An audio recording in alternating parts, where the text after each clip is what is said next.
Salutations to the fans of Fire Emblem. We are Dino1 and Mekkah. Hey. And you are watching Chapter 19 of my Fire Emblem 7 Hector Hard Mode 0% Gross playthrough. Chapter 19 I truly think is one of the fandom's most beloved maps among all Fire Emblem games, because when I think about it, what isn't there to like about this map? Is it the Fog of War? Is it the enemies that are coming in from all directions, some of which are Pegasus Knights obscured from the Fog of War? Is it the kill boss objective against someone who's standing on a forest that has high natural void, and you have to find them somewhere in the fog? Is it the fact that most of the enemies in this map attack from 2 range, and in addition to being dodgy to begin with, there's forests everywhere that they can attack from that up their void stat even more? I don't know. I mean, it's just amazing.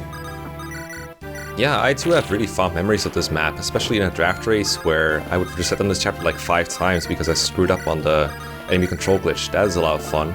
One character that's also a lot of fun is Dart, at least using a casual playthrough. He has okay bases and then really high strength and speed growths.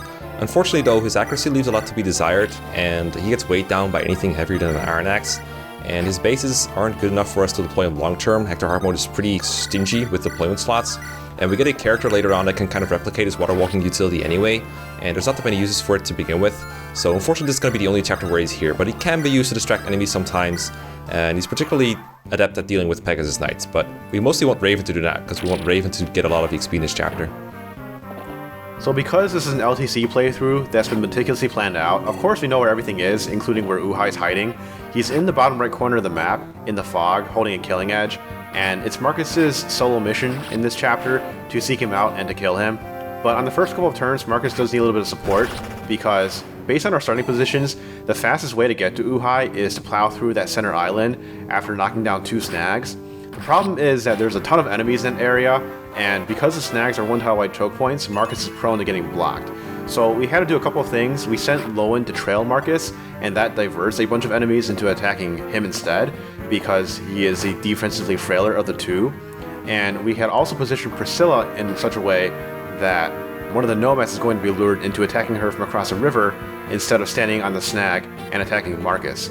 Marcus's action economy in this chapter is pretty important, because every single player phase he has to do something that maximizes his odds of surviving against Uhai, or even finding him in the first place. He had to use a torch on the first turn just to have enough vision range to reveal him, and on the subsequent turns he either has to pick off enemies that could threaten him or to use a vulnerary. Once we have set up Marcus for his solo mission, our other units can relegate themselves to other tasks, which include holding choke points to make sure our more fragile units don't die, as well as maximizing our XP gain. We're kind of familiar with how this works for Raven. We would like him to face pirates all day, but he needs the XP from Pegasus Knights as well, and we need to protect him from 2-range enemies like that Nomad that we busted down with Hector. Hector's only base level and he's still one-shotting with the Wolf Beetle, which is something our other units could really learn from. We have other horse-effective weapons like the Horse Slayer and the Longsword, but they're not as good. The Horse Slayer doesn't even one-shot enemy Nomads, for instance. The Longsword is kind of nice for chipping, and it's more accurate than the Horse Slayer, but the Horse Slayer is kind of garbo. It really weighs a lot, it's very inaccurate, but that extra weight does make it very useful for baiting enemies over, which we did both on turn 1 and on turn 2, by enticing enemies to doubling our Cavalier units, and bringing them closer for other units that are more XP hungry. This includes Kent, who needs to promote at a certain point in the game, as well as Urk and Kanas. There are a couple of subtleties in the setup for this enemy phase which can be easily missed if I don't point them out.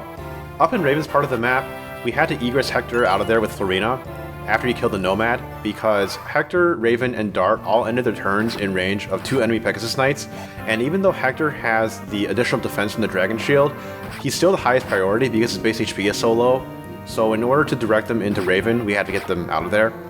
Between Dart and Raven, they have similar defensive stats, so the reason why the Pegasus Knights target Raven is because he's a weapon triangle disadvantage, whereas Dart would have weapon triangle advantage. The other purpose of positioning Dart where he is to lure over that pirate that you see in his vision range. If Dart wasn't there, the pirate would instead head straight down to go for Merlinus, and that would prevent Raven from attacking him on the next turn for more EXP. There is one Pegasus Knight that did breach our lines and try to get a pot shot at Merlinus, but that's totally fine. We had to adopt a defensive formation with our mages and cavaliers in order to protect Priscilla from that Pegasus Knight, because if you recall, she could have gotten attacked by a Nomad and she would be at low HP and possibly killed. If you've played a lot of different Fire Emblem entries, then you might have experienced what we call an ambush reinforcement, an enemy that appears and attacks on the same turn. But have you ever been screwed over by an NPC same turn reinforcement? Because that's what Fiora is. She appears and attacks on the same turn, and that can be really annoying to deal with because she is a flyer with 7 move. In this terrain-heavy map, that can make it very unpredictable where she goes, and she might even endanger herself and make it difficult for you to recruit her the turn she appears. The way we did it is we used that Pegasus Knight and attack Myrnus to bait over Fiora and make it predictable where she stood, and now we can just start training her, and that's important for this playthrough, even though Don doesn't really like that because he hates Fiora. But the thing with Fiora is she joins 3 levels away from promotion at level 7, and she has decent speed, although she gets weighed down by anything heavier than a Steel Lance, and she has acceptable attack, which is not the easiest unit to train, and she adds another mouth to the many ones we already have to fill when it comes to EXP management. I want to give a shout out to Oswin, who's been doing a stellar job, not just in this chapter, but in the entire playthrough up to this point, at being the defensive bulwark that our team needs, because honestly we've had to deal with a lot of scrubs. But unfortunately, this is Oswin's last hurrah, because we are not going to deploy him anymore after this chapter. As we start to get more units who have great mobility, like Paladin Lowen and Fiora, or as we start to have units with better offense, such as when Raven and Canas get closer to promotion, then Oswin's niche of being a strong chip damage dealer that doesn't have very much mobility starts to wane. His last task that he needs to do in this chapter is to occupy the lower snag, so that it prevents any of the enemies in the center island from trickling down south and potentially harassing Marcus or any of our other frailer units that are down there grinding for more EXP.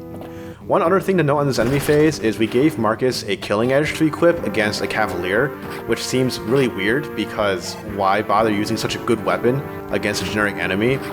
The reason for this is because we need to set up a 4-use Killing Edge in Chapter 23.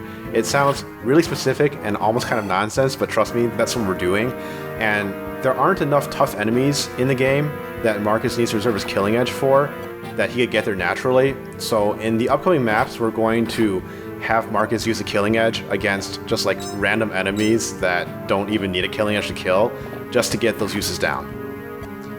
One thing we're passing up on is killing the thief that's running away with the torch staff in hand that could be dropped if we kill him. This is kind of a weird objective that rushes a lot of casual players into actually kind of LTC in this chapter. We're not doing it because we don't need the torch staff, and it sounds kind of strange because we have an incentive to raise staff rank on many of our units. But for example, Sarah is reaching C rank staffs on this turn, and after this we don't really need to deploy her anymore until we get Barrier to grind her further. And that's fortunate because Sarah's not very good, Priscilla's much better. And in a similar vein, we don't really need the torch staff for raising Priscilla's or Urk's or Kanaz's staff rank, so we can just pass up on that one. Now Marcus is approaching Uhai, who is a formidable boss that we need to talk a little bit more about. He's in a forest, so he's very dodgy, and if you attack him at 1 range, you have to fight his Killing Edge, and that's very scary. Crit from that can potentially want to kill Marcus depending on what weapon he has equipped sometimes. And if you attack him at 2 range, then you have to use a lower hit weapon like a javelin or a hand axe, and that's not very good either. So really big pain in the butt for Marcus to fight. In a growth playthrough, if we were to use his boss strategy, Marcus would easily be able to 2-hit KO Uhai with either a Silver Lance or a Horse Slayer, and he probably would have gained enough speed at this point to avoid being doubled when using the Horse Slayer as well. But because this is 0% growths, Marcus's only option is to use the Killing Edge twice and hope for a critical hit. One thing that's interesting about Uhai is that he actually has heal AI when his HP is low. Some players may have encountered this on accident if they heavily damage him and don't kill him immediately. The way to prevent him from running away is to block off the 2 forts on this map, which we did with Florina and Hector, and without any healing spaces left, Uhai doesn't think that he has any option but to attack Marcus and successfully suicide. So that's chapter 19 finished in 4 turns, and we'll see you next time. Bye.